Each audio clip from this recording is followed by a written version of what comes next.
Здравствуйте, люди добрые, души чистые. Вадим Карабинский, автор фильма «Родовые поместья России».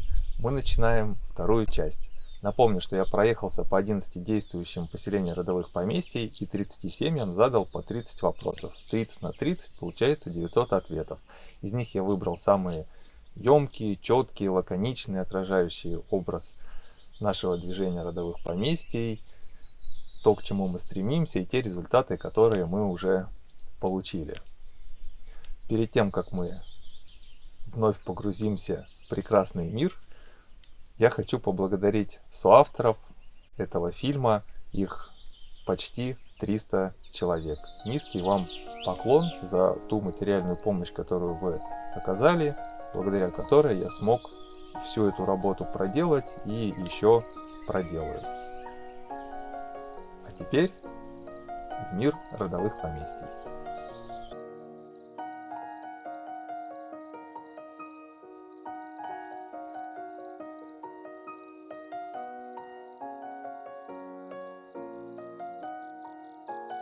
Сначала, когда мы перебрались и посмотрели на эти границы, нам показалось, так это же мало.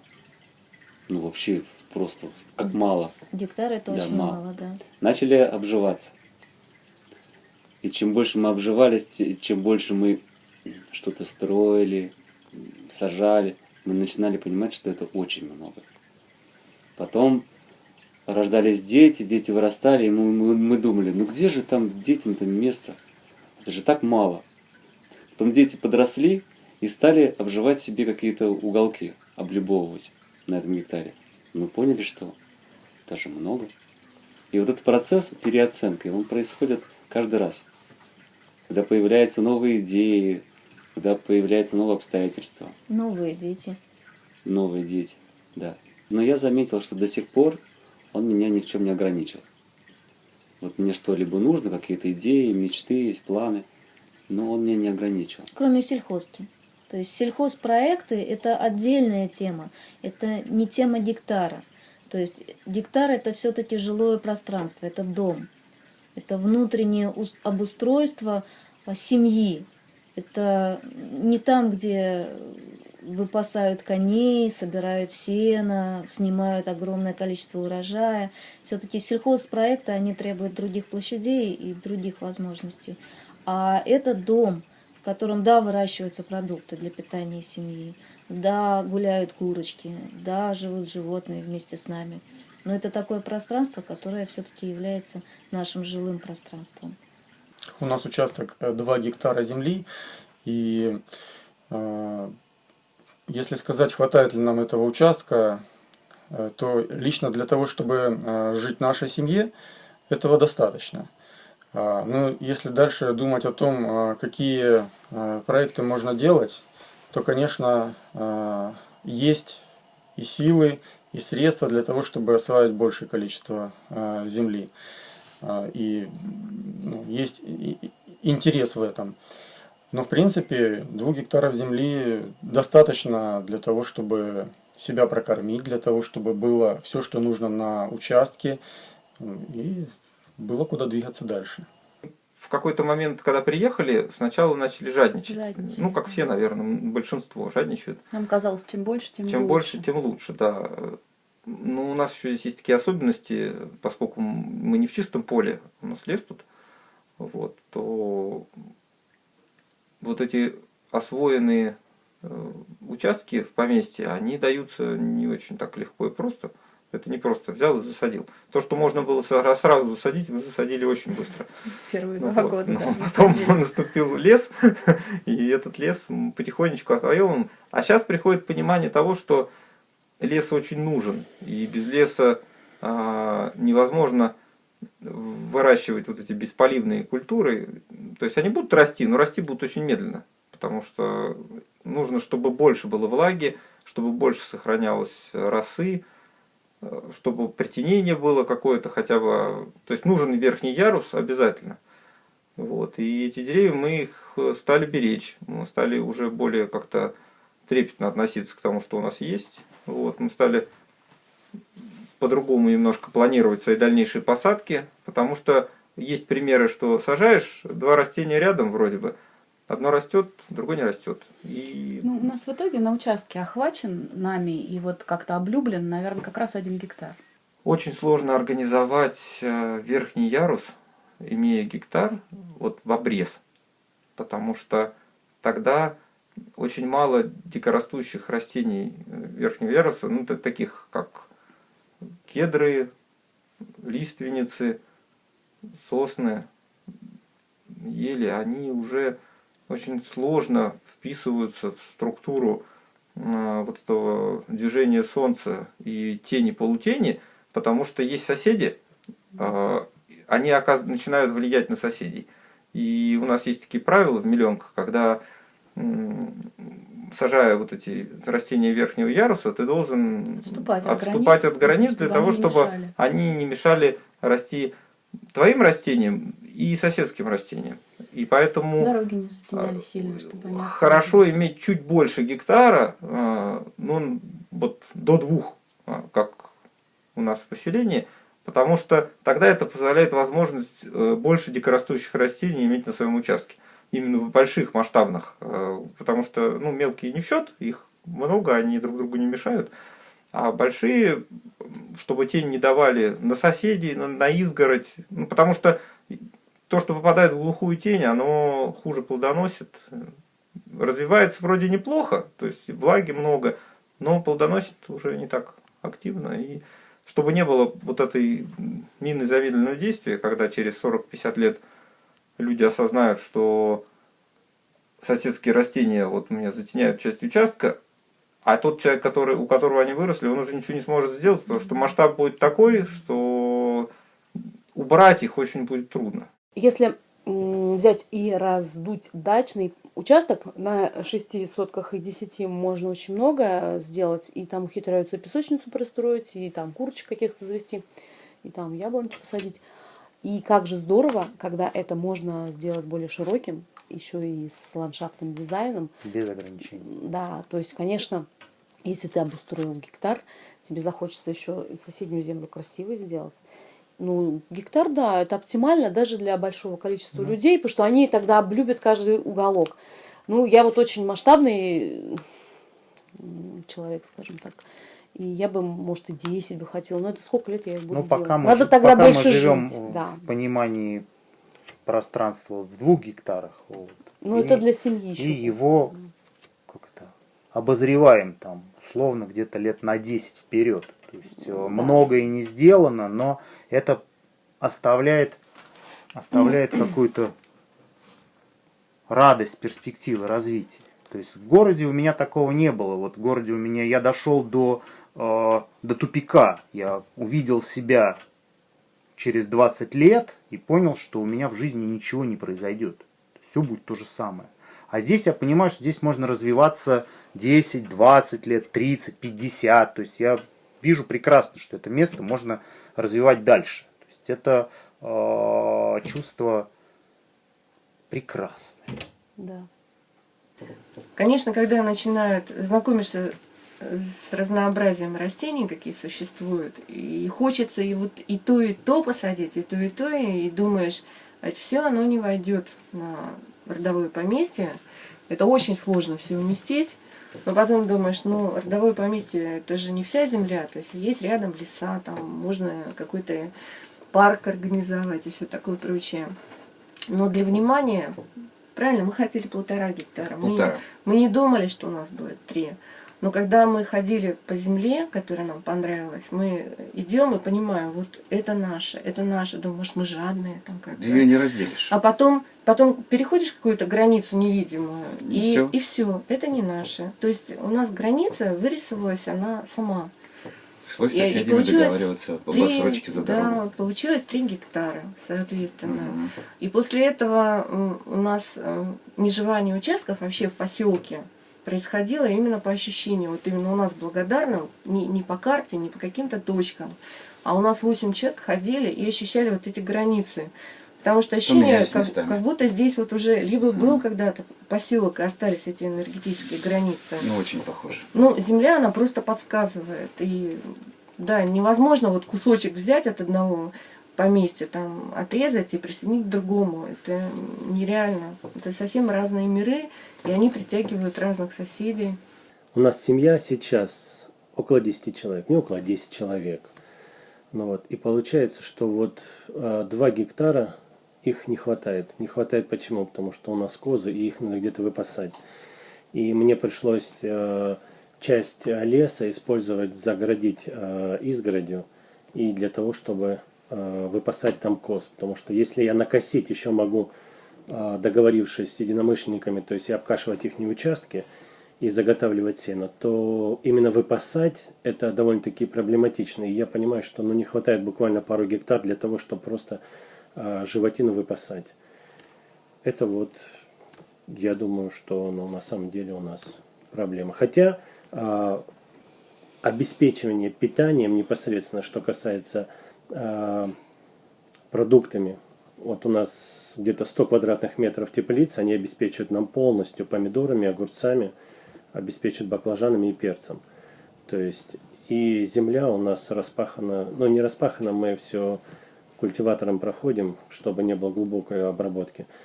Вот. Она обеспечивает нас полностью практическими продуктами, теми, которые здесь растут. Которые не растут, конечно же, там пшеницу мы не можем выращивать, потому что нужно большие, и там масло растительное, то есть мы не выращиваем, потому что это большие площади надо. Очень даже хватает. Знаете, Еще остается. Анастасия в книжках, я помню, написала, что гектар семье обустроить непросто. И наш жизненный опыт показывает, что это так. Обустроить гектар земли – это очень большой труд. Мало того, что его надо обустроить, его надо еще поддерживать, потому что природа, она живая. И постоянно направлять природу в то русло, которое тебе хочется, Свое это видение, труд, да. это энергия. Если все бросить, не вмешиваться, то потом что-то обустроить, перестроить становится уже очень проблемным, да. И поэтому мы, вот даже весь гектар, мы его не можем охватить, нам не хватает чисто сил, времени на это, потому что даже обкосить, там, окультурить растения – это большой труд. Как только куда-то ты не приходишь, природа берет свое, она зарастает. И зарастает так хаотично, что потом это все не украшает территорию, а приходится вмешиваться, что-то тратить большие силы, чтобы как-то убрать лишние заросли, убрать лишние мешающиеся кусты, траву. Поэтому гектар обустраивать и поддерживать очень большой труд. Для тебя. Даже при наличии техники. Это надо или иметь ресурсы, нанимать садовников, но тогда это будет чужой труд, не твой. Чужая душа будет вложена, не твоя. Гектар, конечно, для двоих, может быть, оно получается вот так какой-то, не очень благостно, очень много трудоемко. А когда семья большая, вот, например, у наших соседей Михайловских, они молодая семья, у них детишек много, они работают на земле, они детей к этому подключают. И дети, получается, часть их продолжения. Они себя чувствуют на земле, поэтому хозяевами. Они тоже частичку свою туда вкладывают. И поэтому это у них получается, конечно, более наполненное пространство любви, потому что они там все сотворцы, соучастники. И когда чем больше творцов, это еще получается легче. И учат людей слышать друг друга, уступать, принимать. Это большая школа жизни. Поэтому, конечно, здорово. А вот нам тоже хорошо, потому что у нас вот есть пруд, в пруду есть рыбка. У нас есть лес, который мы не обустраиваем. С одной стороны, вроде бы, да. А с другой стороны, грибы. Опять же, всегда ужин, всегда еда. Да, мы у себя грибов заготавливаем много. У нас там одно хозяйство грибное, здесь ягодное, там овощное, поэтому как-то конечно, ходить вот и сушину убирать, единственное, что только вот уход какой. А так... 1 гектара, ну нам, по крайней мере, более чем хватает. Все наши задумки тут укладываются. Более того, я даже сейчас смотрю по дому, чем меньше пространства, тем более оно продумано, и каждый метр квадратный прям вот реально просчитан. Поэтому, мне кажется, в гектар можно вместить вообще все свои задумки. Ну и у нас еще, учитывая то, что лес рядом, нам прям, ну, можно даже вот, ну, реально было меньше. Потому что есть рядом лес. А если бы еще был водоем рядом, так вообще можно 30 соток и нормально. Вот, потому что этот же гектар, я так, ну, как описывается, что туда нужно вместить и водоем, и лес, там, лесосад, и трави, ну, как бы и травы, все. У нас этого в предостатке, даже в избытке рядом, поэтому нам лично хватает. А если бы это было чистое поле где-нибудь, все равно то, хватило. Ну, нам да, но как бы, ну, лес посадить даже, например. Отлично, пол-гектара леса, и на пол-гектара все остальные задумки, Ну, в принципе, просто умещаются да. идеально. Даже не пол-гектара, например, вот, ну да, хватает. Наша с женой практика показала, что 2 гектара все-таки многовато. И для таких, как мы, 1 гектара, вот 1 гектар – это самая то площадь. Потому что ее и мыслью охватить легче, и физически проще. 2 гектара все-таки, ну, мы их поддерживаем, конечно, Ну, они у нас в благодаря порядке. тому, что у нас техника есть, Вот, поэтому. только да, из-за того, что у нас есть мини-трактор. Но все равно многовато. Гектар было бы лучше. Поэтому вот то, что в книгах Мегрэ написано 1 гектар, я думаю, что это идеальная площадь для родового поместья. И еще чем хорошо, что если участки были бы по гектару, немножко ближе были бы соседи, немножко меньше было бы растянутости в пространстве с точки зрения даже дорожного строительства. Все это было бы проще, легче, удобнее. А так мы немножко размазались по пространству и тяжеловато. Более гектара, мы считаем, не нужно, потому что придется привлекать наемный труд, а постоянно наемный труд. Это не просто помощь соседей для выполнения каких-то задач. Это постоянно нужен будет уборник, дворник, садовник, и это уже превратится в какое-то дворянское гнездо, а не родовое поместье. Здесь, в родовом поместье, все, что мы делаем сами, и это наше маленькое гнездышко. Далее, пожалуйста, можно взять множество земли для производства сельскохозяйственной продукции, для производства любых видов каких-то сфер деятельности. Это не возбраняется, но родовое поместье – это нечто святое. Это то, где вы формируете именно свое пространство любви. Поэтому оно не должно быть слишком маленьким, оно должно мочь вас обеспечивать, и слишком большим, когда вы не сможете его осознавать с помощью своих сил и вот маленьких детей и родителей. Когда родятся, вырастут дети, они возьмут еще поместье, рядом, не рядом, и наш род, так сказать, займет огромные территории, естественно, он не будет ограничен 1 гектаром. Ну, так как мы увлеченные садовники или садоводы, то нам, конечно, вот по ощущению хотелось бы больше гектара, больше к 2. Вот, у нас гектар с четвертью. Но когда уже начинаешь планировать, когда придумывать действительно посадки, не какие-то абстрактные, а что у тебя будет, сколько тебе этого надо. Особенно, когда начинаешь прикидывать, сколько сил. Да, сколько сил это требует, да, и уже когда получаешь этот опыт, там, и на покос, и на все благоустройство, сколько это требуется, то, конечно, вот гектар с четвертью – это для нас подходящий участок. По крайней мере, мы чувствуем себя здесь очень уютно, как-то в своем гнездышке.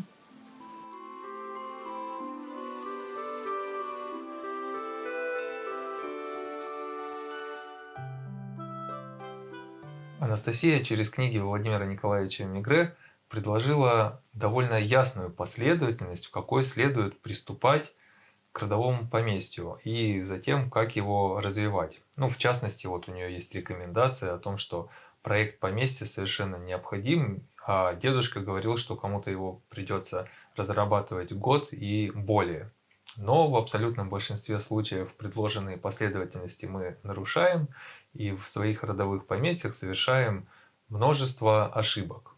Ну, фатальные мы совершаем редко, из-за которых потом приходится возвращаться в город, например, там денег не хватает, доход не удалось создать, или жилье не удалось построить, или стройка завершилась, например, пожаром или разрушением. Это крайняя редкость, но неприятностей эти ошибки доставляют много. И для того, чтобы показать, что последовательность правильная важна, я попросил героев нашего фильма поделиться о том, что лишнего в своих родовых поместьях они сделали. Или же, что они считают главной ошибкой в своем поместье. Или даже с такой стороны, если бы им сейчас с текущим сознанием пришлось бы начинать родовое поместье заново, то что они сделали бы иначе? Мы очень много возились с экзотами. То есть несколько лет на грядке огороды потеряли, просто пытаясь вырастить экзоты. Не имея опыта, не имея нормальной земли, не имея полива, не имея ничего, мы решили сразу взяться за экзоты. Сейчас мы пришли к тому, что сажаем только то, что растет само как сорняк. То есть местные виды здесь, типа помидоры, тыквы, кабачки, кукуруза, подсолнух, там еще некоторые культуры. Из плодовых тоже, там кутать каждый год инжир, мы поняли, что это не для нас. Поэтому черешня, вишня, все экзоты были слива. Вот 100%. У нас в нашем большом пруду мы разрешили купаться водной птице. И они съели всю водную растительность. Все, что и я долго смотрел на это и не понимал, что это значит. Потом, когда вода перестала очищаться, тут я понял. И рыба, когда начала дохнуть в пруду. Что если заводить водную птицу, то для них нужен свой отдельный прудик, потому что они... Я думал, что наш большой пруд справится с несколькими там гусями и уточками, и не будет никакого эффекта. Но оказалось, что вот 3 гуся и 3 утки способны уничтожить вообще в большом пруду все на свете. И им нужно свою отдельную небольшой прудик, и им достаточно, я смотрю, что им вообще, чтобы хорошо себя чувствовать, им достаточно какой-нибудь лужи. Они там покупались, и им нормально. А вот после того, как они в моем большом пруду купаются, я себя нехорошо чувствую. Поэтому сейчас думаем, как сделать так, чтобы их туда не пустить больше. Если бы начали с самого начала, то хотелось бы, конечно, делать все мягче и бережнее, особенно по отношению к женской половине семьи, потому что мужчины, они более выносливые и нетребовательные. То есть мужчина может из года в год жить в маленьком домике, мыться в холодном тазике и сильно от этого не страдать. У женщины, как бы она ни была единомышленником, как бы вот не загоралась идеями великого будущего, все равно требуется уровень комфорта достаточный, чтобы сохранять и здоровье, и хорошее настроение. Вот. В этом плане, конечно, понимание пришло позже, что для женщины должно быть комфортнее, чем мы начинали. Нужно было образ создавать совместно. А муж предложил мне это сделать самой. И в тот момент он был занят домом, и вот не хватило, видимо, времени, сил и энергии на то, чтобы погрузиться в это, создать образ. Лучше его делать до того, как начинаешь строить. Но у нас сразу не получилось, поэтому муж мне говорит: делай сама, я посмотрю, если меня устроит. Я этот образ, он как-то у меня вырисовался сам. Я на бумагу это все нарисовала.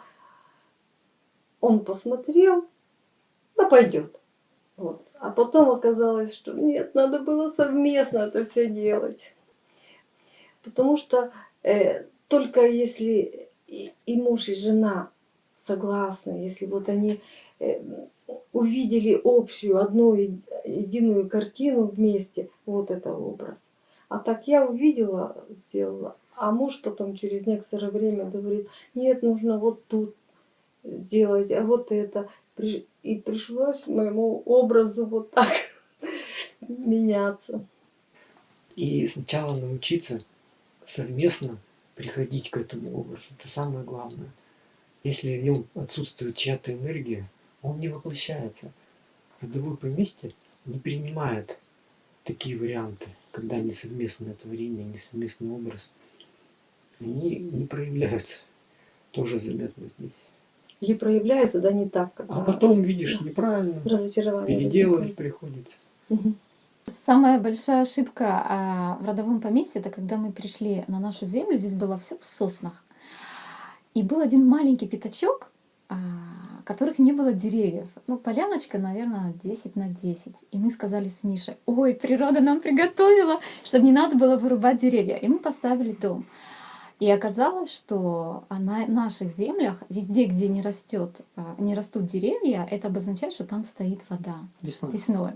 Когда тает снег, там вода застаивается, и многие молодые росточки, однолетки, они загнивают от этого. Да.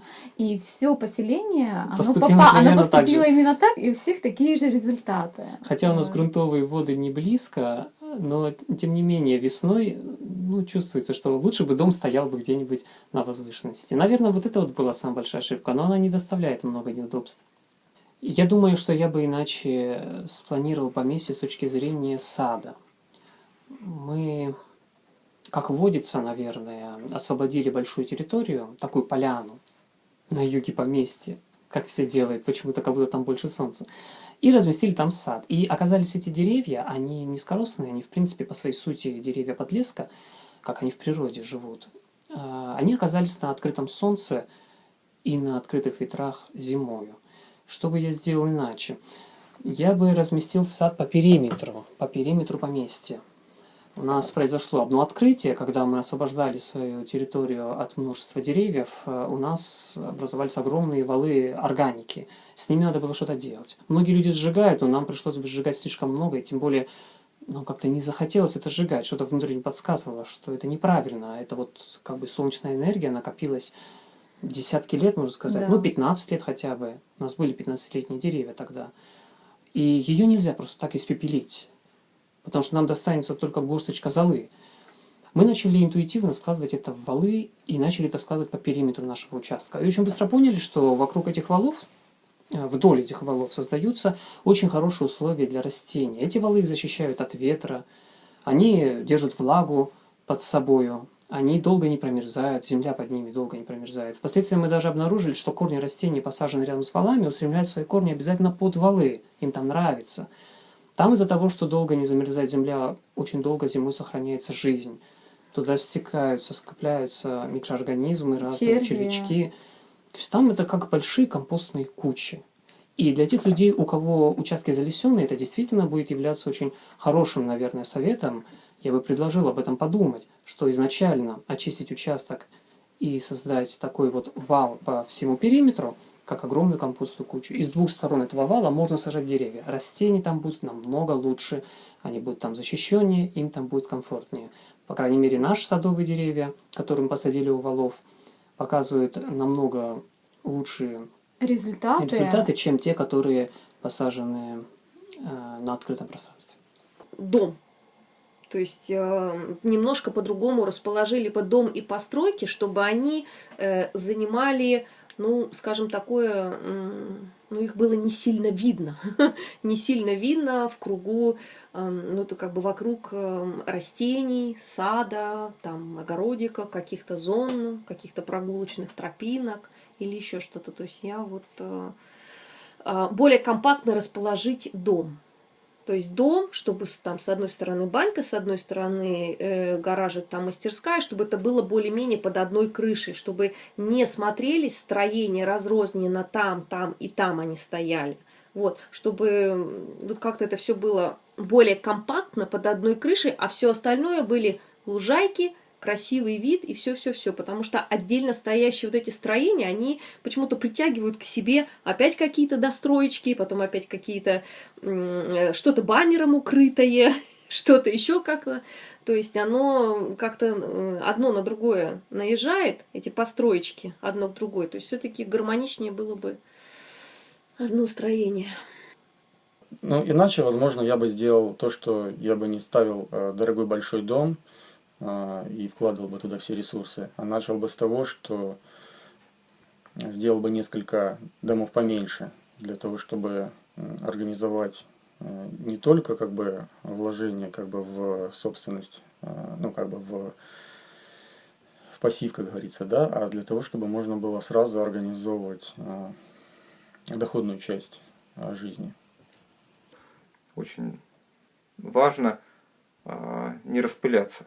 То есть нужно брать цель, доводить ее до завершения, получать энергию эту обратно в виде удовлетворения и какой-то радости, и брать следующую цель.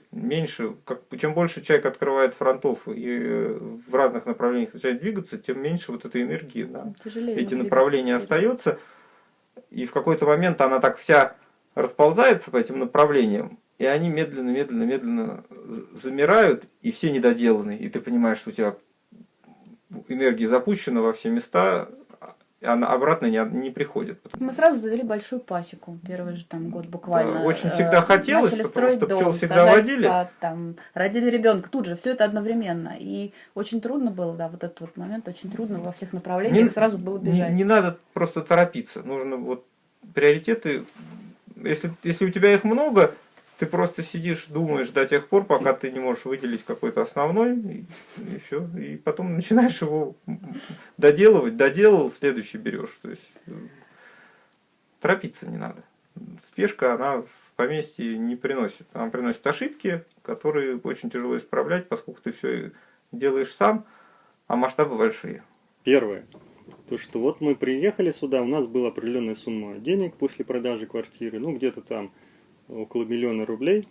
И как бы решил же, как бы я же могу, я все осилю, и начал сам потихонечку строить себе домик. И на это ушло у меня длительное время, то есть я как бы рассчитал построить там за 2 недели ангар, потом дом, потом еще что-то. А в результате получилось так, что стройка затянулась, ангар строился не 2 недели, а 3 месяца, потому что семья, дети, то нужно посадить, нужно еще что-то нужно сделать. Потом пришлось в нем уже и зимовать, и потом он превратился в дом. В результате деньги ушли на то, что семья надо кормить в это время, то, что нужно как-то взаимодействовать с миром. То есть, и получилось, деньги ушли, а нормального дома я так и не успел построить. И по итогам, какой я могу дать четкий совет? Ребята, вот вы приезжаете к, допустим, поселению на землю. Найдите хороших квалифицированных строителей. Скажите, вот у меня есть 1 000 000 рублей. Как наиболее грамотно я могу его потратить? И они скажут, что вот смотри, на 1 000 000 рублей это может дом с такая-то квадратура, мы тебе сделаем классно вот это, и сделаем за 3 месяца железно. После чего отдаешь им этот 1 000 000 рублей, или сразу, или потом, и они тебе конкретно за 3 месяца строят нормальный дом. Допустим, они могут построить каркас, а внутри ты уже сам потихонечку делаешь. Но это допустимо. Но квалифицированных строителей нужно привлекать, я считаю, обязательно. Потому что не только я уже попался на такую же, что мы все можем, мы же все как бы способны, потому что у них есть четкие расчеты, они могут работать с утра до вечера. Потому что когда у тебя семья, дети, ты не можешь с утра до вечера работать. У тебя перерывы, ты работаешь только треть времени где-то. И вот это очень сильно выбивает. Бывает, что грамотный специалист по пермакультуре может сказать, что вот в этом месте идеальное место и идеального размера водоем у вас должно быть. Или может там еще несколько их быть. Но у каждого проекта, у каждого участка есть свой образ. И возможно такое, что технически грамотное представление, этот технически грамотный образ, он может не совпасть с образом, который есть на чувствах, который есть, может быть, у Бога об этом месте, у земли. Здесь вот важно понимать вот это соответствие или несоответствие. Действительность определяет собой душой своей как раз. Я бы не назвала ошибкой, но это то, что мы будем переделывать этой весной. Мы, когда приехали мы летом, и первой же осенью мы посадили сосны, маленькие еще такие. Вот. Сосны посадили по периметру как защиту от ветра. У нас в поселении здесь проходили семинары Анатолия Орлова, и очень много полезных знаний он для местных поселенцев принес. Вот. И мы, исходя из этого опыта, тоже решили свою северную сторону и западную сторону засадить соснами, потому что они вечно зеленые и защищают поместье от ветров. Вот. И в этом сосны наши прекрасно росли, пока в этом году не пришел к нам лось. Вот. И часть сосен он поел. Конечно, было обидно. Вот. Но мы стали думать, почему же, ведь лось это, как Алексей говорит, тоже живая мысль Бога. Вот. И он пришел же к нашему пространству, и причем поел только определенную часть наших сосен, а остальные оставил. Вот. И когда мы думали, поняли, что и здесь мы не пошли за своими чувствами, за своей душой, а пошли за опытом поселенцев. И все-таки лучше и правильнее делать изгородь разную, использовать местные осинки, местную калину, которой у нас тут достаточно, черемуху и рябину, чтобы изгородь наша была и цветущей, и для птиц, и в то же время радовала нас какими-то своими ароматами, цветением. Может, березки посадим. Вот. Собственно, то, что Анастасия и рекомендовала. Да, она опять оказалась права, и это здорово. У нас их немного, но мы делали временные конструкции, там под баннером, еще что-то. Вот сейчас бы мы не стали этого делать. Вроде, не стали бы. Да, сразу бы стали делать, пусть еще медленнее, но более аккуратное строение. Нет ничего более постоянного, чем да, временное. Да, мы часть у нас уже снесено, каких-то навесов и все, потому что реально это некрасиво, это ни к чему. Но это не сразу же пришло. Да, да. Наоборот, вначале кажется, что это проще, а потом идешь, а оно тебя не радует. То есть просто идешь по месту, глаз бросаешь и отводишь. И Да, потом в какой-то да. момент ловишь себя, что это строение не радует. Просто не радует. А если смотришь на то, что сделано красиво, оно радует. Как-то радость самого себя уменьшать смысла нет. Угу. Сделали изгородь из вечно зеленых растений. Какие есть вечно зеленые растения? У нас в основном здесь сосны, елки. Пошли там саженцев, насобирали их тут тьма тьмучая, привезли саженцев по периметру, насажали. Что эти саженцы завтра, образно говоря, станут деревьями 20-метровой высоты, мы об этом как-то не задумались. И что у соседей рядом находится огород, и весь огород просто окажется неплодоносным. Надо мы было об этом всё тоже не вовремя подумали. формировать. Вот такие ошибки. То есть надо, поэтому как-то это вот не сметнули. грубые ошибки, потому что их тяжело исправлять. Это фактически заново надо вырубать эти деревья и сажать вместо них что-то другое. Сейчас бы мы уже построили не круглый дом, а квадратный, потому что... Да, чем проще, тем лучше. Мы же живем не ради того, чтобы красивые дома строить. Вот. Ну, с другой стороны, мы строили с идеей, как в Анасте, чтобы там улей был в стене, чтобы пчелки жужжали, запахи доносились, чтобы это все было такое все энергетически наполнено, и реально вот круглый дом, он энергетически наполнен настолько, что переполняешься. Вот. У нас даже потолок с водой. Поэтому хочется в обычное привычное пространство. Торопыжество. Торопились. Все побыстрее надо. Не вдумывались, не всматривались, не прислушивались к пространству. В результате натворили ошибок. Одна из главных ошибок, которые делают люди, когда приходят в родовые поместья, это то, что они приходят как захватчики земли. То есть они приходят, вот, отмерил себе участок, да, ну, примерно тут распланировал, это там, это тут. С пространством не поговорил, с духом этого места не поговорил. То есть земле не обозначил, а кто я такой, а зачем я сюда пришел, а что я хочу.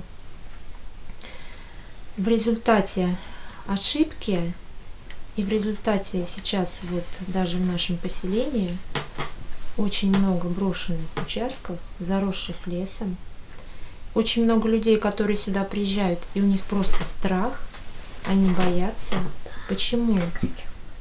Потому что не было проведено вот этого, как сказать, обряда общения с данным духом этого пространства. По сути, у нас было то же самое. Вот. Но мы постепенно это выправили. Сейчас мы вот это вот наработали уже, общение. Но ошибку эту нужно исправить каждому. То есть я когда приезжал сюда, я очень жалел там каждые кустики, росточки, деревца. То есть я срезал, выкорчевывал только по необходимости. То есть, допустим, надо мне что-то здесь посадить, допустим, те же рамки мне привели сюда, тут должна быть яблоня. Я сажаю, потом смотрю, освещенности не хватает, начинаю расчищать, или виноград и так далее.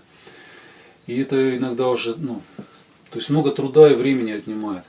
Если бы изначально, например, я эту поросль как-то подвинул экскаватором, каким-то бульдозером, конечно, это вроде со стороны кажется там дико и страшно, что-то техника там, ай-яй-яй. Вот, но это значительно бы облегчило жизнь и как бы ускорило созревание. То есть так я, допустим, сад по чуть-чуть сажал, там чуть подсажу, потом надо выкорчевать, еще подсадить. Вот. Лучше бы я сразу все выкорчевал, там какую-то площадь определенную посадил сад, и он бы у меня уже рос, там, у меня уже плодоносило бы больше деревьев, например, и так далее. Мы выбрали бы другое место, где поселиться, потому что Татьяна жила в Казахстане, я жил в Латвии. Мы не настолько хорошо знали еще, что же подойдет нам обоим. Вот. Но мы это поняли. Сейчас мы живем в Краснодарском крае. Климат подходит для нас обоих. И здесь создание трудового поместья пошло очень гладко, развивается очень активно. Вот и посадки, и строительство, и все вот идет так, как нам хотелось бы. В общем, главное не торопиться в выборе земли, в выборе поместья, потому что природу, климат уже не изменишь. Нужно именно влюбиться в это место, чтобы оно подходило всеми своими какими-то характеристиками. Нужно обязательно составить план, прям по пунктам, что ты ждешь от своего поместья, что бы тебе хотелось. И смотреть, насколько вот это место, путешествовать очень много, и насколько места действительно соответствуют, не только сердцем чувствовать, но и разумом тоже проверять.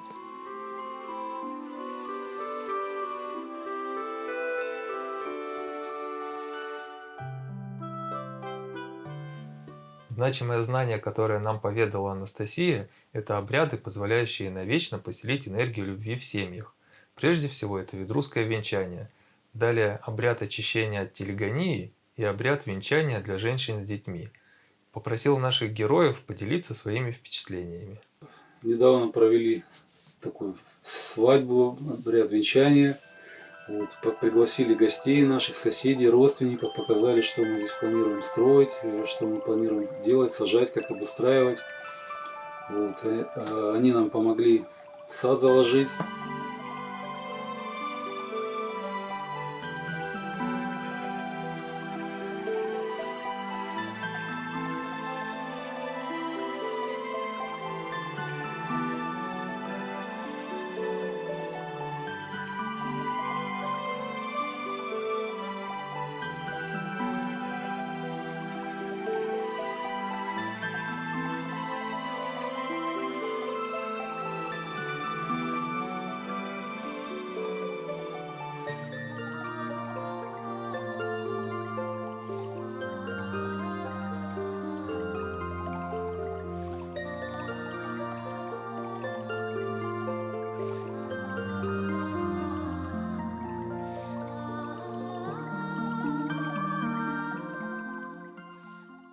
Но у нас был обряд осенью, было венчание в нашем поместье.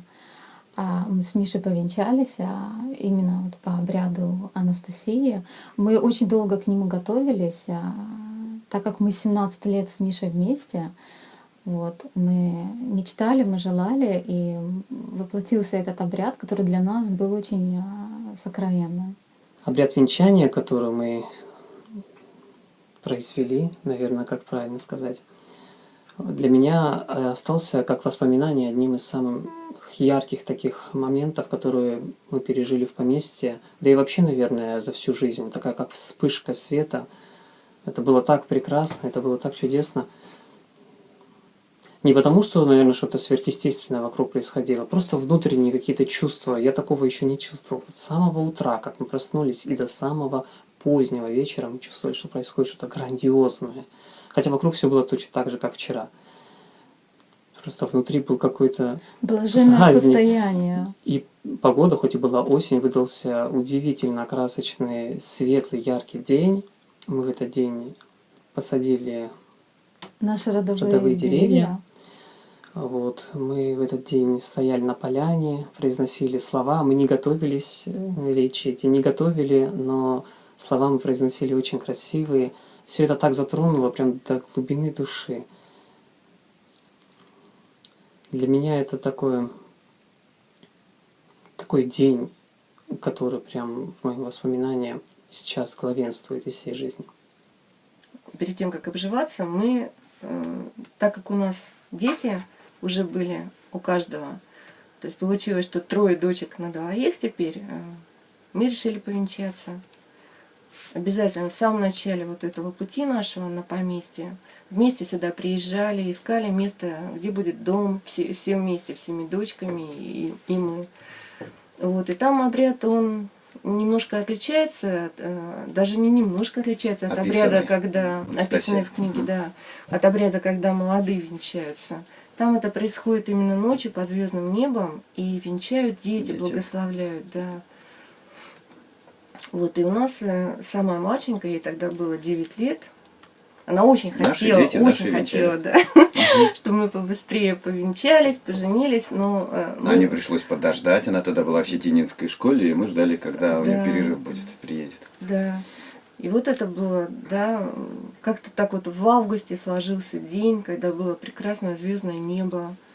Вот, и мы провели этот обряд, там был костер, там были и слова, которые ребенок говорит, принимая отцом отца, а как бы матерью. Да, под звездным небом полежали все вместе. Попили воды из общей чаши, да, полежали под звездным небом. У меня было ощущение, что когда мы смотрели на небо, что звезды, они просто меняются местами. То есть сначала вроде смотришь небо звездное, а потом как будто там начинается какое-то движение. Вот, и самое интересное еще после этого было на следующее утро. Где-то около 5 утра прилетела стайка птиц, они кружили. Ощущение такое, что все небо заполнили. И над этим местом, да. Мы сами очень удивились этому. Ну, полетали, снова разлетелись. Вот. И потом вот мы с Сережей обратили внимание, мы здесь остались жить только с младшей дочкой, потому что остальные уже как бы были старше 18 лет.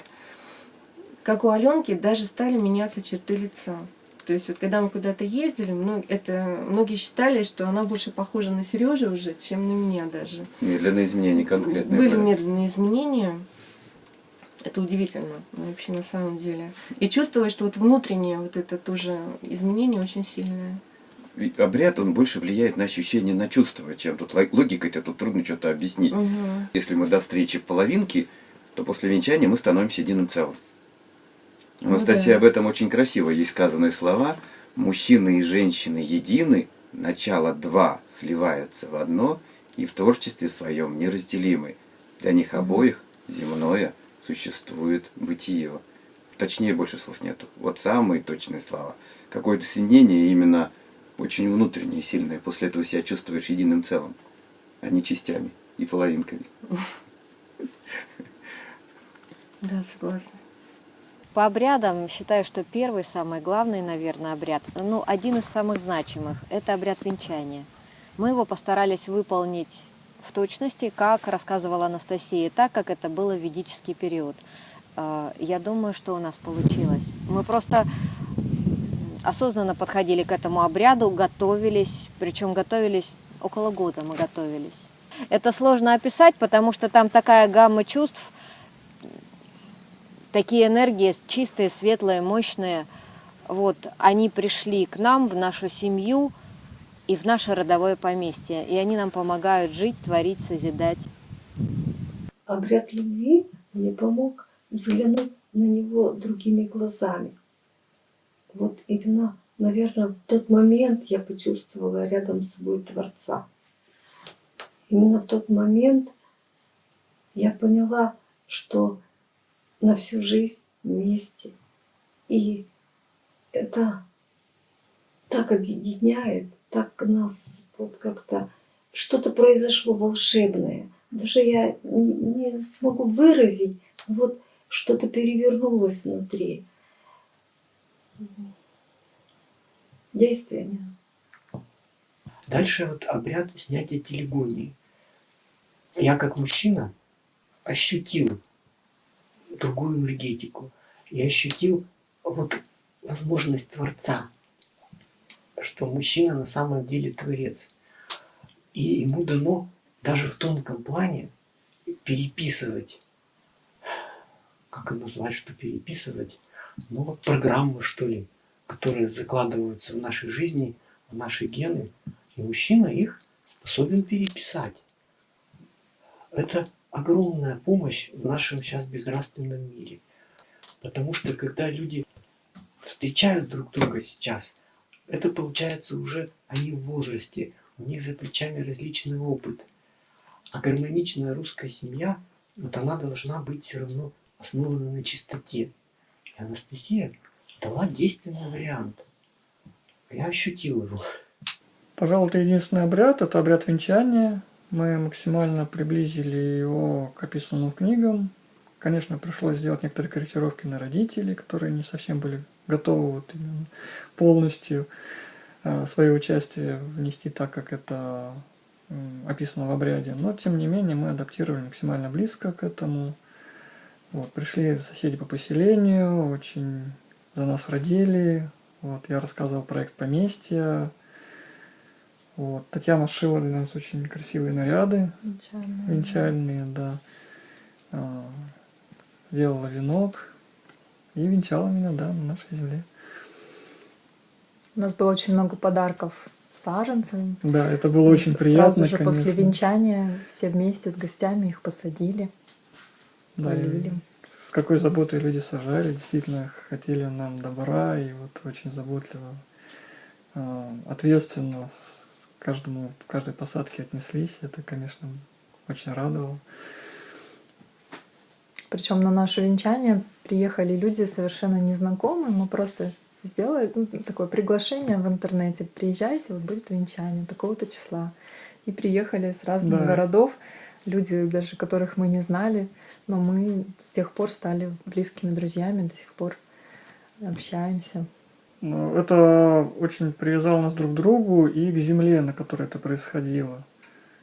Потому что когда ты говоришь это перед людьми, план поместья, где что будет посажено, то потом уже вот прямо вот идешь прямо в этом направлении и действительно это делаешь, насколько можешь, сколько есть умений, но тем не менее оно дает какой-то внутренний стержень именно двигаться дальше в этом направлении. То есть тот образ, который был создан во время венчания, он очень сильный, и он начинает человека вот сподвигать на все действия, чтобы его воплотить.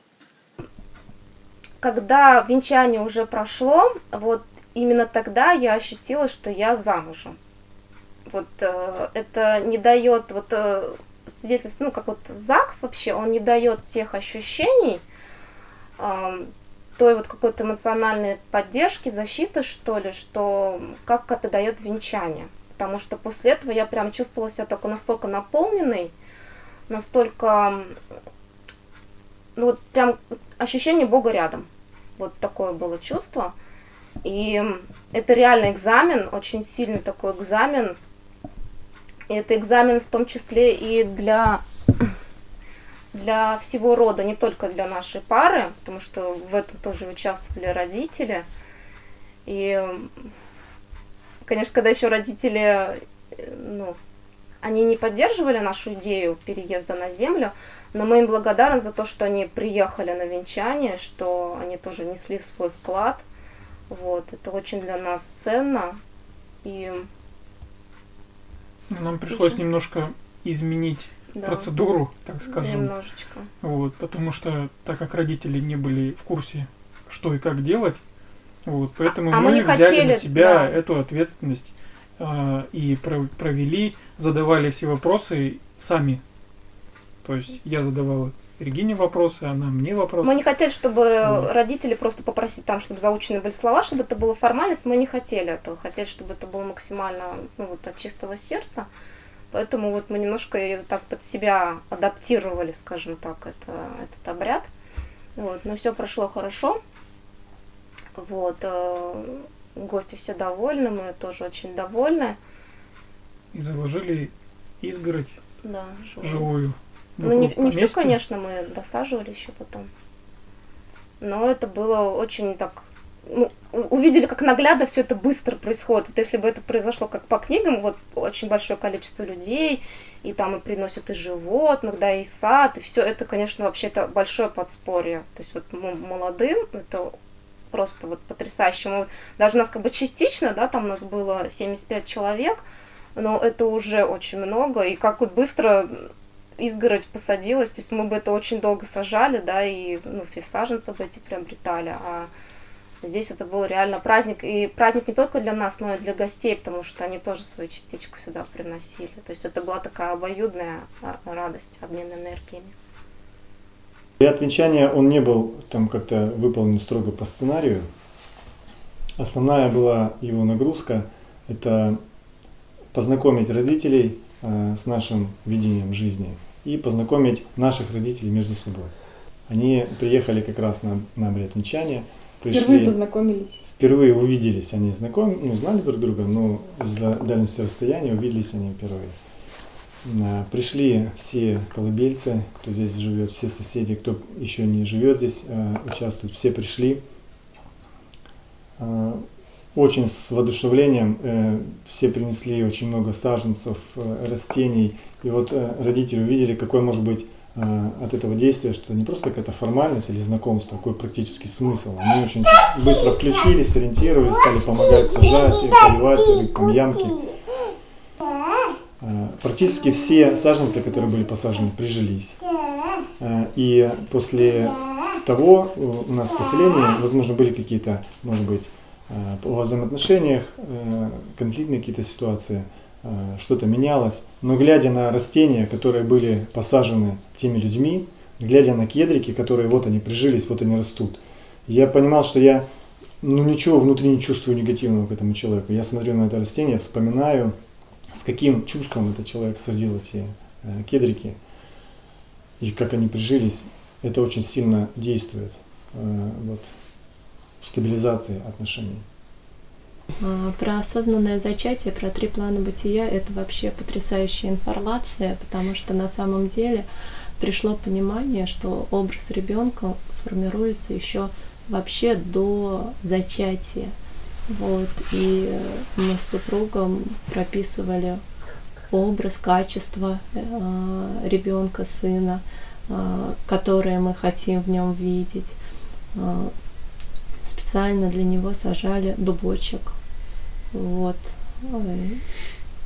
После этого я все 9 месяцев ходила, носила ребенка в поместье, и я тоже поняла, почему это так, почему нельзя там, как некоторые еще не успели построиться, зачали в поместье, уехали в город, потом приехали рожать в поместье. Оказывается, дружественная среда микроорганизмов для будущей мамы и, соответственно, для ее ребенка формируется в течение минимум 6 месяцев. Вот. И почему, например, безопаснее рожать дома, чем в роддоме? Потому что дома все микробы, которые есть, они все, к ним всем в организме матери за 6 месяцев выработались антитела, выработался иммунитет, и так как они безопасны и дружественны для организма матери, то ребенок рождается в эту же дружественную среду, он попадает, и для него это безопасно. Вот. Это один аспект. Второй аспект — это то, что здесь, живя в родовом поместье, беременная женщина, но я про себя конкретно говорю, чувствует себя настолько спокойной, защищенный, умиротворенный, что в какой-то из дней мне нужно было выехать в город, и там была площадь с круговым движением. И я переходила дорогу, я поймала себя на той мысли, что так как я нервничала, пока просто переходила эту дорогу с круговым движением, я не нервничала за всю предыдущую беременность. Вот. Но надо понимать, что, наверное, живя в городе, это не самый сильный стресс, переход дороги. Вот. Но и рождение дома, это, конечно, тоже очень, очень по-другому. Во время родов женщина открыта и беззащитна. И любое резкое, грубое слово, которое, не скупятся врачи в роддоме, это честно. Вот. Оно очень ранит и остается в душе. Вот. И когда ты дома чувствуешь себя в безопасности, ты понимаешь, что роды начались, но тебе не надо никуда собираться, бежать, ехать. Это настолько по-другому, это настолько гармонично и умиротворенно и спокойно, что действительно совершается что-то волшебное. Вот. И когда любимый рядом поддерживает, вот это тоже очень важно.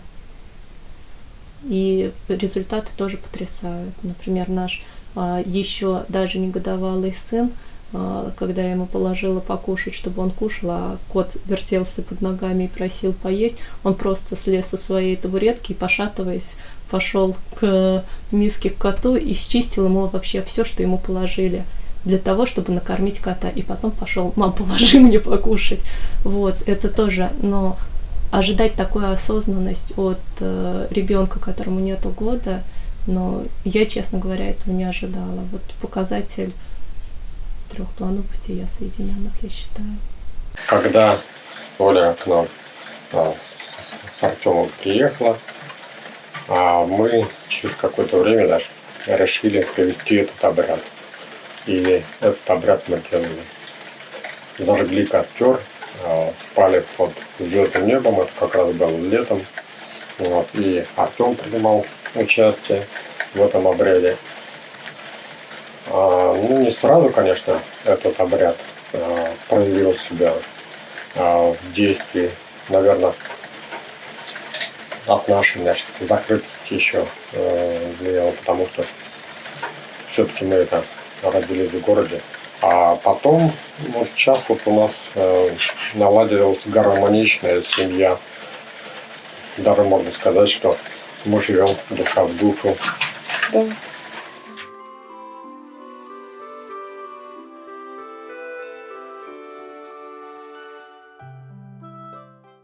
Думаю, многие, кто живут в городе, они предполагают, что жизнь в родовом поместье — это всего лишь навсего чистая еда, вода, воздух, там, допустим, как-то больше простора, больше красоты. Но я знаю, что родовое поместье дает гораздо больше. То, что из города не видно при той чувствительности, с какой мы вынуждены жить в городах. Здесь не просто красиво, здесь постоянно красиво. 100% времени глаз, он хотя бы из окна, но падает на березки, на сосны, на зелень или на снег, на ручеек, на пруд. То есть это бесконечная божественная красота. Пусть она даже не такая красивая, как в ухоженных парках или как на картинках в иностранных парках, но эта родная красота, она задумана Богом и для нас предназначена. И глаз ей наслаждается, и чем-то мозг заполняется, и это доставляет большую радость. Но это возможно прочувствовать, видимо, только когда вот пожил в этих условиях, потом в город, например, приехал, уперся взглядом в эту, к сожалению, серость и грязь, и тут ты и почувствовал разницу. Но это тоже не самое главное отличие в образе жизни в родовом поместье. Есть такое слово, как воля. Это не просто свобода. Здесь в поместье волен каждую минуту своей жизни и волен на самом деле не просто мне город разрешил, например, ехать на этом транспорте или ехать на этом транспорте, перейти улицу на красный свет или на зеленый свет, а я волен вообще во все стороны, во все измерения, во все настроения. И это напыщенно звучит, но ничто не властно надо мной. Можно тут сказать, да, я должен заплатить за электричество, ну, какой-то там микроскопический налог на землю, я должен заработать какие-то деньги на обустройство родового поместья и даже просто на жизнь в нем. Но это занимает не столько времени, сколько в городе. Хотя бы здесь не нужно стоять в очередях, здесь не нужно передвигаться на транспорте, здесь не нужно быть привязанным к какому-то режиму, графику. Здесь любой человек, мужчина, женщина, ребенок, он волен неизмеримо больше, чем в городе. И тот человек, который эту волю смог прочувствовать, он уже знает, чего лишены люди в городах. И поэтому мой следующий вопрос героям фильма — это на каких условиях они согласны вернуться в город? Ни на каких. Зачем же так? Зачем? Мы пытались пару раз примерять на себя образ городских жителей, выезжая с детишками к родственникам, к друзьям. И к своему, конечно, удивлению, я каждый раз испытывала огромное желание вернуться в свой недостроенный дом, потому что здесь наиболее комфортный образ жизни, наиболее подходящий для здоровой человеческой жизни. Особенно сильно чувствуется это с малышами. Когда вывести погулять ребенка — это целая войсковая операция, когда уходит огромное количество сил просто на то, чтобы проследить, чтобы с этим ребенком на территории 3×3 не случилось ничего ужасного, пока он гуляет, я понимаю, что это слишком затратно для меня. Даже при наличии теплой ванны, там, теплых полов, прекрасной квартиры, хорошей работы.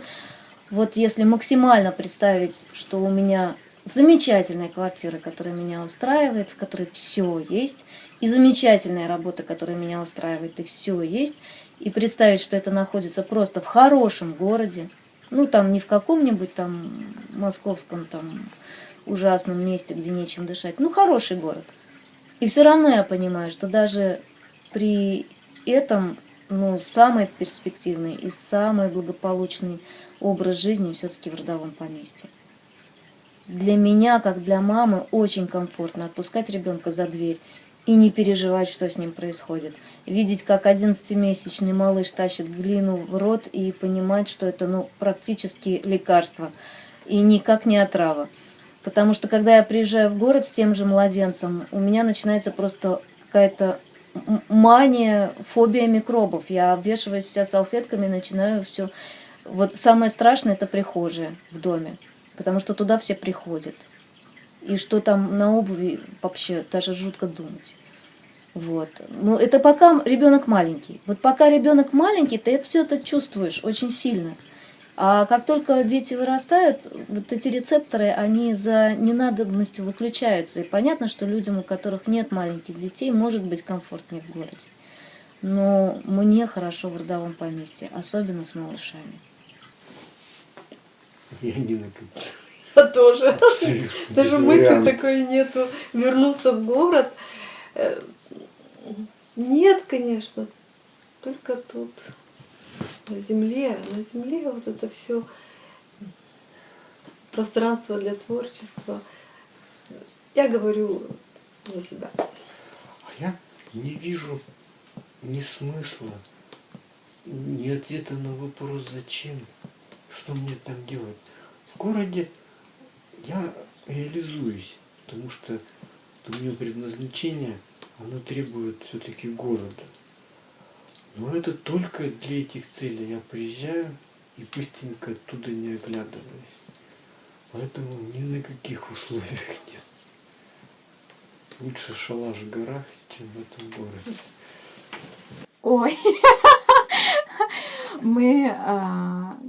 мы мы с Мишей поняли, что живя 10 лет на нашей земле, мы настолько нашли себя, мы настолько раскрылись, мы настолько вообще счастливы, что Владимир Мегре написал книги, что Анастасия захотела раскрыться людям, что наша жизнь настолько поменялась, в нашей жизни все изменилось колоссально, что мы не представляем себе, вот, нас не заманишь в город, мы чувствуем, что вот здесь на земле мы реализовались.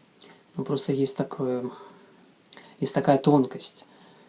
Человек, он живет чувствами, и иногда после определенных чувств ты уже не можешь жить иначе. Такое бывает. Вот ты что-то почувствовал в своей жизни, это как озарение, осознание, и ты уже назад не вернешься.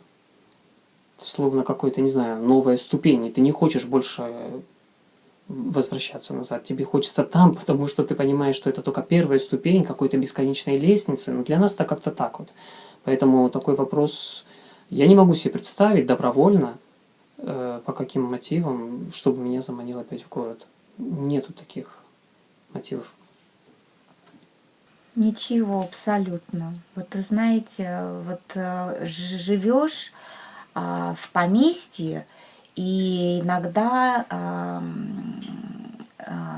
происходит, как бы социум тебя вытаскивает, у тебя какая-то там тоненькая ниточка осталась, и тебе вот нужно просто туда выехать. И вот когда ты выезжаешь в город, ты просто видишь, насколько озабоченные люди там бегают, и вот у каждого проблема. И они такие все грустные, и ты понимаешь, что ты попал в какое-то другое вообще пространство, то есть чуждое тебе. И ты понимаешь, насколько людям там тяжело, и насколько комфортно жить в родовом поместье. Вот как-то вот, когда мы жили, например, год или два в поместье, это не бросалось в глаза. А вот мы уже здесь более 5 лет зимуем конкретно, и живем всецело. И вот это вот настолько вот городская жизнь, она тебе бросается в глаза, вот очень прямо ярко вот так вот. И когда мы приезжаем туда, нам хочется оттуда быстрее убежать и вернуться вот в свое пространство любви. Ни на каких уже условиях. Наверное, ни на каких. Да. Город это пройденный этап. Вот. Все равно мы будем в любом случае искать какую-то форму жизни на земле. Невозможно уже. Это слишком далеко ушли. То есть это в городе нету никакого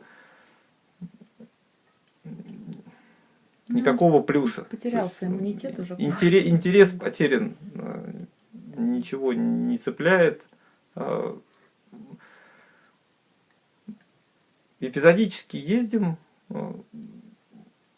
Наверное, хочется, чтобы как-то город сам себя начал ликвидировать потихонечку. Но осмысленно, не стихийно и как-то не жестко, а просто чтобы люди осознавали и начинали там убираться.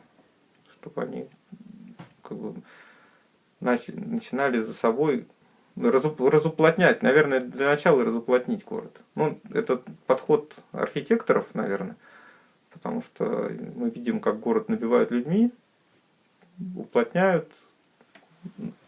Хочется наоборот, хочется оттуда какие-то некрасивые строения убирать, заменять их на деревья, на сады, на парки, и чтобы этот город постепенно превратился в деревню.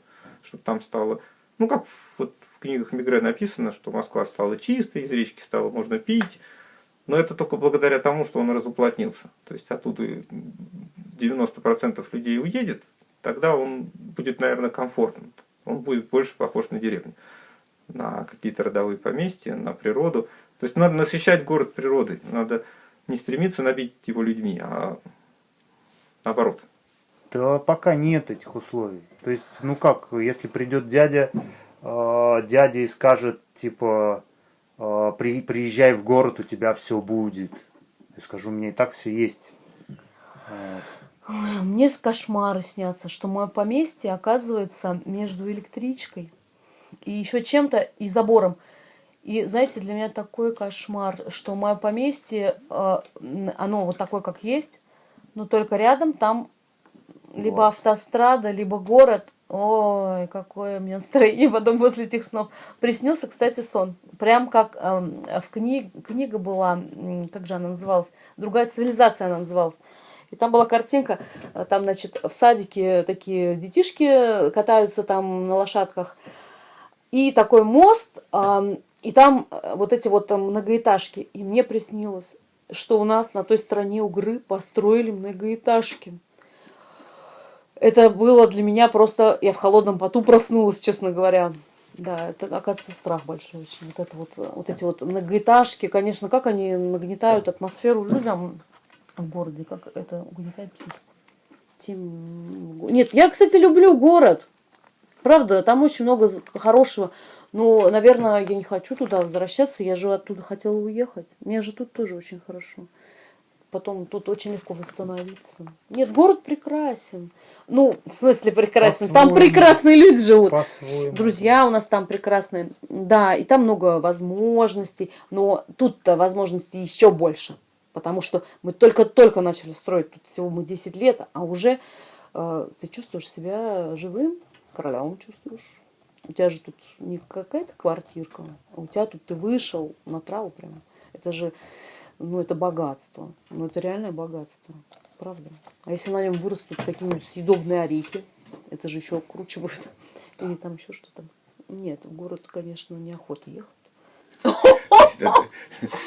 Ну, нетушки. Нет, надо... Нет таких условий. Ну, какие могут быть? На каких условиях? Ни на я каких. Согласен. Давай, попробуем. Ни на каких. Я знаю, на танком каких. не вывезешь. Я Ну-ка, знаю, давай. на каких. Давай, на каких? Если город трансформируется... Нет, мы-то с родового поместья ни на каких Ну, условиях. я тебе что говорю, ни на каких, все. Мы нашли именно свою землю. Да, нас отсюда никак.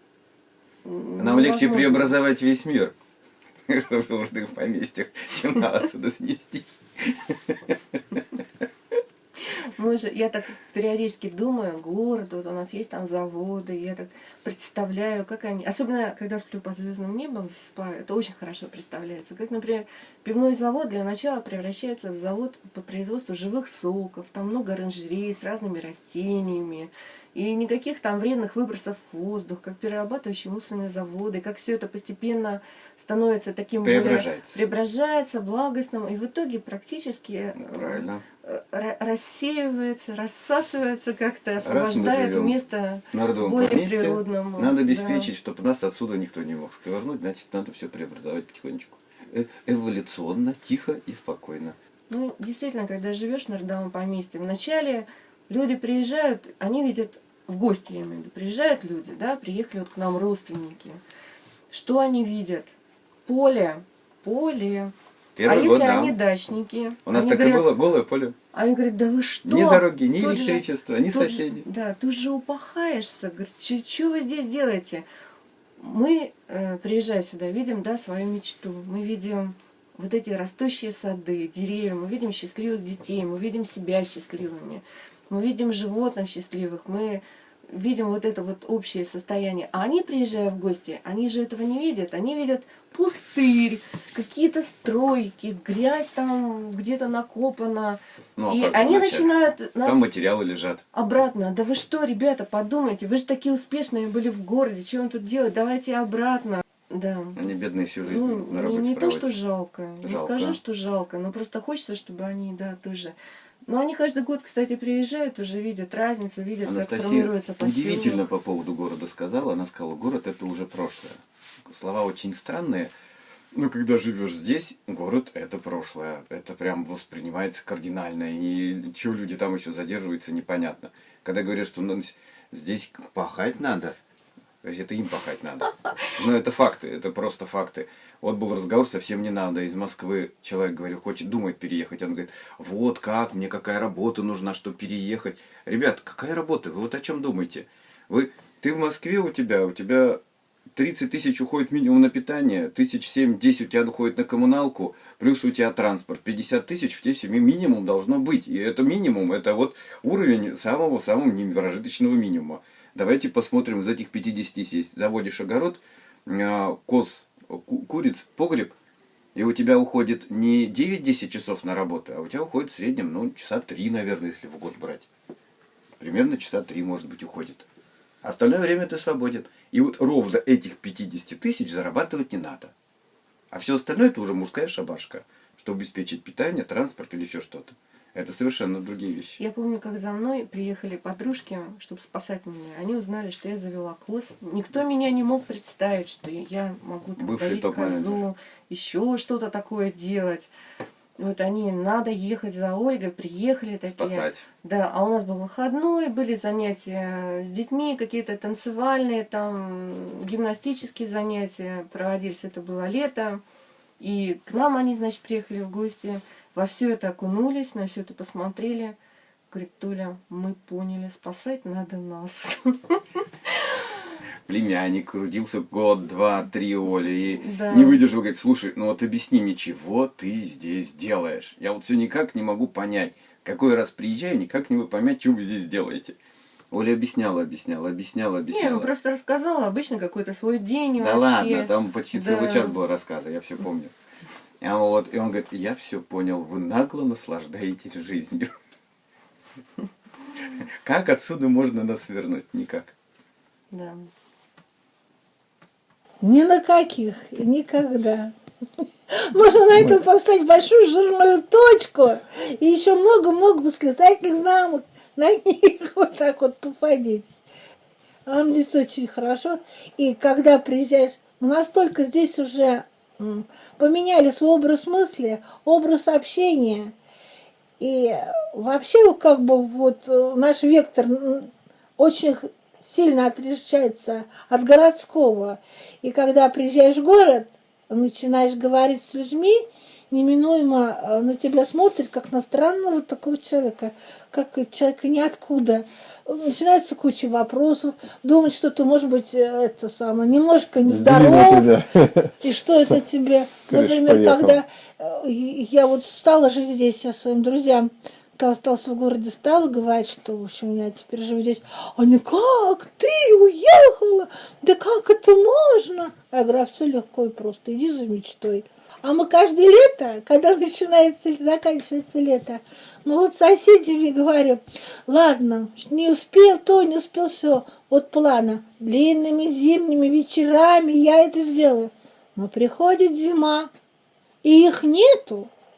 И когда начинается весна, думаешь, Господи, а где эти длинные зимние вечера? А куда же они ушли? А глядишь, думаешь, Господи, ведь действительно мы ходили и общались, и на концерты. То праздники у нас тут замечательные, елки организовывают, ребята. Такая куча дел, что просто не обхватишь. А в городе разве это есть? А в городе там и нет ничего. Вот там куда пойти? Везде нужны деньги. А у нас денег вообще очень мало, в принципе, уходит. Только вот, как минимум на то, что мы живем, но даже еще остается. Потому что огород свой поддерживает. Ты же сам все консервируешь. Там цены сейчас день от часа растут, а здесь у нас очень все хорошо. Мероприятия какие, да сам себе режиссер. Пошел, поставил себе спектакль. Ребят, у нас есть драм-кружок. Захотел, он пошел драм-кружок заниматься. Занимайся, расти. Будь артистом. Будь сам себе режиссером. Ребята спортом занимаются у нас. На лыжах бегают. Тут очень великолепно. Поэтому в город ни за что. Никогда. $1 миллион. Нет таких условий. Я бы даже на $1 миллион не поехала. Я вот сейчас работаю в городе небольшом, город-спутник, город Ворсма. А на нас смотрят, так скажем, искоса, да, что это за люди, которые бросили такой замечательный огромный красивый город Нижний Новгород, уехали сюда. С их понимания тьма таракань. Ну, понятно воздух, понятна экология, но до конца они этого не понимают. Вот, и они к нам относятся из-за этого настороженно. Но вот нет у нас этого разделения. Городские, там, деревенские, да и мы не деревенские. Ведь поселение родовых поместьй — это не деревня, не хутор, не село, ну, извините, не колхоз, ничего такое. Это отдельная вообще структура. Поэтому вернуться в город... В страшном сне. Ну, давай даже не будем думать об этом. Нет, нет и все, в общем, вот. Не знаю зачем. Ни на каких. Пока я не вижу смысла. Возвращаться в город я не... Это совершенно две разных среды обитания. Городская среда — это искусственная среда обитания. Это мощное информационное поле искусственное, суета, проблем. То есть ты просто реально работаешь там на город. Вот. Здесь такие условия, которые нельзя создать в городе. Живя в своем пространстве, мы видим границы нашего пространства, чувствуем их. То есть, где граница пространства человека в городе? То есть, тот, кто большой, ему уже в маленький домик не залезть. То есть, это для него как бы тесно будет все равно. Не влезешь в маленькие сапоги по-любому. То есть, город уже маленький для нас. Там пространство ограничено. Куча пересечений вокруг. И куча всего. Тут, живя в поместье, человек, он чувствует все. Очень чувствует. А в городе это голова разорвется. Будем там жить. Поэтому для нас это уже какой-то, наверное, нереально там жить. Только если мы будем вынуждены каким-то причинам. Ненадолго. Да ни на каких. Я в город выбираюсь там с большим скрипом, мне надо там набрать там 3, 4, 5 каких-то дел, чтобы мне вот прям необходимо было туда поехать, в тот же Краснодар. Ну и для меня это настолько уже невыносимо. Я 10 лет жил в Ростове, в этих пробках, жил буквально, на работу добирался, возвращался. Как-то вроде терпел, вроде это было нормально. Вот. Но сейчас я это вообще с трудом представляю. Дай мне даже зарплату там в 100 тысяч, 200 тысяч, я бы, наверное, и отказался. Потому что не хочется в город. Это такая искусственная среда, такая перенасыщенная эмоциями, энергиями, газами выхлопными. Не знаю. Да, по необходимости приехал, что-то купил, что-то сделал, там какие-то посылки забрал из транспортной компании, например, там кого-то встретил на вокзале, в аэропорту, уехал, слава богу, все. Вернулся назад домой, в природу, тут хорошо живется, дышится. Ни на каких. В город я бы не вернулась уже ни на каких условиях. Я в городе долго не могу находиться, у меня голова начинает болеть, и очень много людей. В город не хотел никогда, и сейчас не хочу. Мне в городе чувствуется некомфортно, я чувствую себя. Иногда, когда мы выезжаем вот в поселок, в город, иногда к родственникам, и вот несколько дней приходится быть в городе, когда есть с чем сравнить вот городскую атмосферу, вот эти вот шумы, выхлопные газы, вот скученность народу. Ну, душа просит родового поместья. Здесь чисто, красиво, здесь гармония. Поэтому в город, извините, мы живем в родовых поместьях, и в город уже нас ничем не заманишь. А вот и конец второй части. Но не расстраивайтесь, впереди еще 3 части. У меня снято более 900 ответов от 30 семей. Есть из чего фильм создавать. К тому же движение родовых поместий существует, ширится, новые поместья закладываются, поселения создаются. Поэтому я мечтаю, что появится человек или даже люди, которые будут снимать подобные фильмы регулярно. и чаще, чем это делаю я. Потому что мой предыдущий фильм был 10 лет назад, прошло 10 лет, я сейчас создаю второй фильм, и я заложил образ, что еще через 10 лет я поеду снимать третий фильм. И он уже будет о детях, выросших в родовых поместьях. Поддержите этот образ, и мы вместе с вами его создадим, как и вот этот сейчас фильм, который вы смотрите. А тех людей, которые будут создавать подобные фильмы, я хочу призвать к творению, к творчеству без боязни, потому что есть множество людей, которые готовы материально поддержать создание этих фильмов. Вот мой фильм, он создается на народные деньги, и поэтому в свободном доступе. И у меня почти 300 соавторов, которые перевели кто очень маленькие суммы, кто суммы гораздо больше. Но суммарно получается сумма достаточная для того, чтобы проехаться по всей России по 11 действующим поселениям, спокойно там жить, трудиться, потом домой вернуться, монтировать, монтажеру работу оплачивать и дополнительные услуги. Посему творите. А я прощаюсь с вами до третьей части. За сим все, быть добру.